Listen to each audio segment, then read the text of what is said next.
The Second War of the Roses. In the beautiful and green lands of 15th century England, two noble families, the House of York and the House of Lancaster, clashed in a bloody feud that became famous as the War of the Roses. It was a time of heavy armor, sharp swords, and grand castles where knights fought for honor and land. Tonight, in 20th century England, history repeats itself in the most unexpected way as the House of Dumbarton clashes with the House of Clampett in the Second War of the Roses. This new conflict, however, is driven not by royal ambition, but by misunderstandings, ancient traditions, and a very peculiar family from a place called Bog Tussle. The sun is setting over the beautiful green lawns of Clamford Castle. Jethro de Bodine, a young man with more enthusiasm than practical wisdom, is preparing his noble steed. He wears a makeshift suit of armor that clanks loudly with every movement. His cousin, Ellie May, stands nearby, watching him with a mixture of curiosity and concern. "Hey, Jethro," Ellie May calls out, her voice filled with gentle wonder. "What do you want? You better go talk to Granny before you go charging over to the next castle." Jethro adjusts his heavy helmet, which is slightly too large for his head. "I am only riding over there to bring down a challenge," he explains proudly. "Then we can commence fighting the War of the Roses. But Granny wants to sneak up on us. She does not understand the feudal system. Knights do not sneak." Ellie May sighs, shaking her head. "Well, you had better sneak back because Granny is going to find your 10 breeches if you ruin them in that rusty armor." "Look, Ellie," Jethro says, leaning down from his saddle with a serious expression. "Do you want to get yourself a handsome knight and get cropped up and live happy ever after?" "Well, of course I do," Ellie May replies with a bright smile, thinking of a romantic fairy tale ending. "Well, then we have got to fight my way, the feudal way, with honor, bravery, and intelligence," Jethro declares. Ellie May waves her hand as Jethro prepares to depart. "Okay," she says. "Good luck, brave, intelligent knight." Jethro kicks his heels into the sides of his horse and shouts, "Giddy up." However, in his excitement, Jethro has mounted the horse completely backwards, facing the tail instead of the head. The horse begins to trot away, carrying the confused knight in the wrong direction. "Jethro!" Ellie May screams, running a few steps after him. "You are all backwards." "Jethro!" "Yeehaw!" Jethro shouts, completely unaware of his mistake as he disappears down the road toward the neighboring estate. Over at the beautiful rose gardens of Dumbarton Castle, Colonel Dumbarton is enjoying the morning air when his loyal butler, Baldar, rushes toward him with an urgent look on his face. "Colonel Dumbarton, sir," Baldar says, catching his breath. "That black knight who rode through your rose garden last year is back." The colonel freezes, his eyes widening with anger. "Back? And riding through your rose garden again? Why, do you not hear, Baldar?" Before the butler can answer, the loud clanking of metal approaches. Jethro arrives on his horse, still sitting backwards, trampling several valuable red roses. "Stop riding through my roses, you clumsy lout," the colonel roars, shaking his fist in the air. "I am not no lout," Jethro shouts back, trying to look imposing while staring at his horse's tail. "I am Sir Jethro from the next castle." Colonel Dumbarton stares at the strange sight in disbelief. He turns to his butler. "I say, is he sitting on his horse backwards?" "Yes, sir," Baldar replies coldly. A mark of contempt. The colonel turns back to Jethro, his face turning bright red. "Begone, you rotter, or I will set the dogs on you." Too late, Jethro yells, waving a wooden stick. "We are challenging you to the War of the Roses. We will be back with our rabble and pillage you. Giddy up." With another loud shout, Jethro commands the horse to move, once again trampling the delicate flowers as he retreats. "He is riding back through those roses, sir," Baldar observes gloomily. "Curse you, Black Knight." Colonel Dumbarton bellows into the sky. "I accept your challenge. This is war." Meanwhile, inside the Grand Library of Clamford Castle, a loyal assistant is looking for the master of the house. "Me, Mr. Dumbledore?" he asks himself as the telephone rings loudly. "Yes, sir," a voice calls out. "Mr. Drysdale, calling from London." "Oh, Thank you, the assistant says, picking up the receiver. Baggage here, Mr. Drysdale. You still at the hotel? On the other end of the line, the energetic banker Mr. Milburn Drysdale is pacing around his luxury hotel room in London. Yes, Mr. Clampett, he says into the phone, speaking to the patriarch of the family, Jed Clampett, who has just walked into the room. And I have some wonderful news for you. It will not be necessary for you to come to London to see the Queen. Jed Clampett, a calm and honest man from the mountains, looks surprised. Well, fine, but how are we going to give her back the deed to Canada? I got it with me. Now, that is the exciting part, Mr. Drysdale says, his voice filled with pride. I have been using my influence, contacting all my connections. Just then, a knock sounds at his hotel door, and he calls out, "Come in." He returns to the phone. And as a result of my superhuman efforts, Queen Elizabeth is coming to Clamford Castle to see you. Jed looks overwhelmed by the news. Oh no. Oh no. But she does not have to do that. No, she insists. After what you have done for her, she will not have it any other way, Mr. Drysdale assures him. It sure is a mighty great honor for us, Mr. Drysdale, Jed says, smiling humbly. Glad to do it, the banker replies. Oh, and by the way, do not spin it around security reasons, you know. Oh, yes, I will be with her. Fabricium to you. As Mr. Drysdale hangs up the phone, a theater director standing next to him shakes his head in disbelief. You are a madman, the director says. Hiring someone to impersonate the Queen's minister in Hollywood is one thing, but no actress in the United Kingdom would consent to a stunt like this. Now, just hold it right there, Mr. Drysdale interrupts, waving his hand dismissively. You must remember the Clamford family historian is Jethro. He thinks this Elizabeth is still Queen Elizabeth I. Back at the Dumbarton estate, the atmosphere is tense. Vanessa, the elegant daughter of Colonel Dumbarton, sits in the living room with her husband, Osgood. She looks highly concerned. Vanessa, darling, we simply must do something about your father, Osgood says, adjusting his tie. Oh, sit down, Osgood. Vanessa replies with a sigh. You knew Daddy drank when you married me. He is getting worse, Osgood insists. Other people see pink elephants. He sees black knights. That was a year ago, Vanessa reminds him. He has seen him again, Osgood says quickly. Claims the fellow rode up this morning and challenged him. Suddenly, the front door bursts open and Colonel Dumbarton marches into the room, wearing an old military uniform and carrying a rusty saber. Arm yourselves. Take cover. The War of the Roses may begin at any moment. Charge. Vanessa rubs her temples. The War of the Roses? That was 500 years ago. Be it, Vanessa, Osgood mutters, terrified of the old man's energy. All right, dear, Vanessa says calmly to her husband. I will hide his brandy. Back at the Clampett estate, Jethro has constructed a massive wooden catapult in the courtyard. Ellie Mae stands next to it, looking at the giant machine with deep skepticism. Many a castle has been captured with these here catapults, Jethro boasts, patting the wooden beams. How are you going to get it inside the wall? Ellie Mae asks. I am not, Jethro explains with a grin. It is going to get me inside. Oh, it is going to throw you like a slingshot? Ellie Mae asks, her eyes wide. Have you never heard of Sir Lancelot, a sail in the walls? Jethro asks, feeling very intelligent. This here is what sent him a-sailing. Are you not likely to get hurt? Ellie Mae asks, worried for her cousin. Heck no, Jethro replies confidently. That is why knights wear his armor. I reckon that is where they got the expression fly by a knight. But what are you going to do after you get inside? Ellie Mae inquires.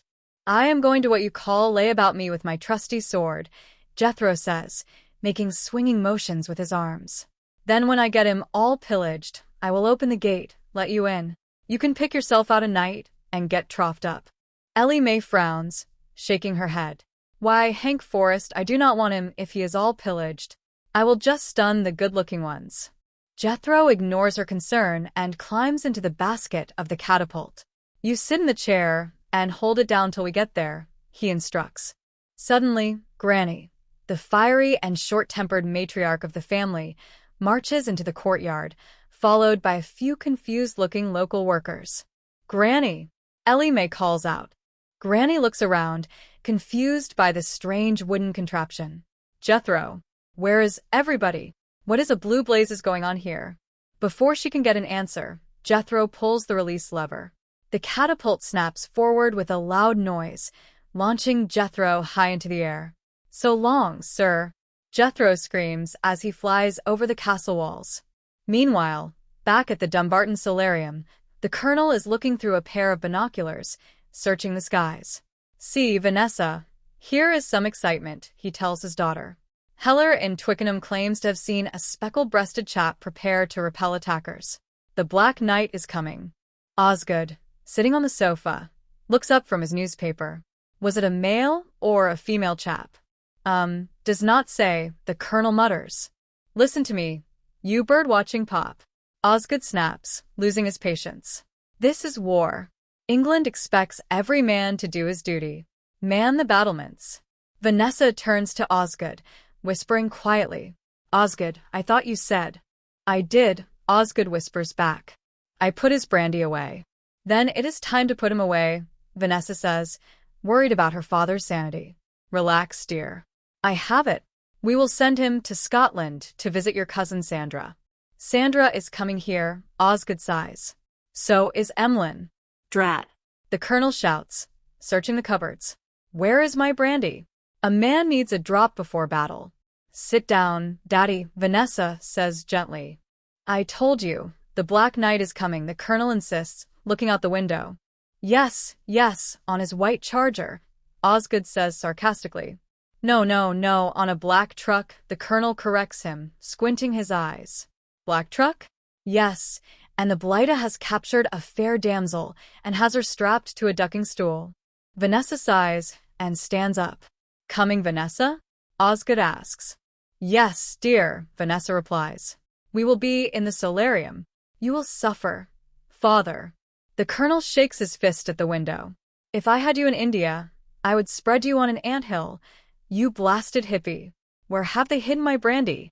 Outside, Jethro has landed safely in a bush near the Dumbarton garden, though his armor is a bit dented. Ellie Mae arrives a few moments later in a small pickup truck, carrying supplies. Here you are, Ellie, Jethro says, climbing out of the bushes. Just cut the rope and away I go. Now remember, do not finish no hand tonight. I will not, Ellie Mae promises. I will just sack him. Inside the house, the colonel is still hunting for his drink. That glib squeak has buried it somewhere, he mutters. Well, never mind. How could he have seen you? Suddenly, Baldar runs into the room, holding an old ceremonial sword. General, you forgot your sword. The colonel grabs a small bottle from Baldar's hand instead, thinking it is liquor. That is what I call a brandy with authority, he says, taking a quick sip. He looks out the window and spots Jethro clinking across the lawn. The Black Knight. Back at the Clampett courtyard, Granny is gathering her small group of helpers. All right, the rest of you, pay attention, she shouts, waving a wooden spoon. We are catching herb spoils. Ellie, what is going on? Who are these fellas? Jed walks out of the house, looking at the strange gathering. Granny's gorillas, he observes with a smile. We got a sorry lot of rabble, Jed, Granny admits, looking at the 4 tired men standing in a line. But I called out the cowards. I was hoping to come up with the dirty dozen, but all I could get was the filthy 4. Jed walks over to the men. Come on, you fellas, get up and go back to your job. Wait a minute, Jed, Granny protests. These are the Clampett commandos, ready to lay down their life for your honor. They know everybody is not coming back. Yeah, Jed says dryly, because everybody is not going. Granny looks offended. You gonna chicken out again? Is we gonna be forever known as the Beverly Hills Yellow Bellies? Jed shakes his head calmly. The Queen is coming. Granny stops, her eyes wide. Here? She's gonna pick up the deed to Canada, Jed explains. Then we have got to finish the feud, Granny declares. Finish? Jed asks. The old boy must have had a fit. Perhaps he just stumbled and fell. Suddenly, a loud crash is heard from the garden wall. Great heavens, what is that? Jed asks. Colonel Dumbarton walks into the garden, wearing a green velvet robe over his uniform, holding his rusty sword high. I am off to the tournament, he announces loudly. The Black Knight and I are jousting. Jousting? Jed asks, highly amused. Yes, he flew over the wall to engage me, the colonel explains proudly. The poor blighter forgot his sword. So we are meeting on the field of honor to settle the War of the Roses. The butler brings out a tray. Nice tea, sir, he offers. But Jed, Granny whispers, I cannot send Granny's gorillas back to civilian life. I got them all worked up to a pitch. These killers, they got a bloodlust in their eyes. Just then, Jethro runs back into the courtyard, his armor rattling loudly. Uncle Jed, Granny, get everybody together. We're gonna have a joust. Oh, you caught one, did you? Granny asks, looking at the colonel. I got you something to eat. You do not eat it, you fight it. Well, you fight it, you clean it, you cook it. Granny, Jethro explains, I am gonna have a joust with the Green Knight.